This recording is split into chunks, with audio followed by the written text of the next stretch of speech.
Hi everyone, I am Abdul from AM Graphix. Today in this video, I will show you how to create a clipping mask in Photoshop. So let's get started.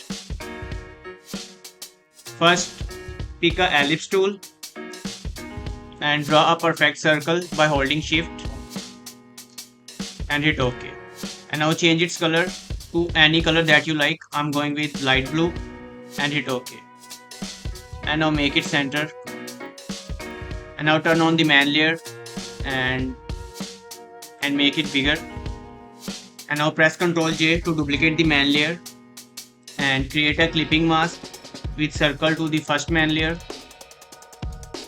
and add a layer mask to the second man layer, I mean copied one, and pick a soft round brush and brush with white to remove that extra part which is going outside the circle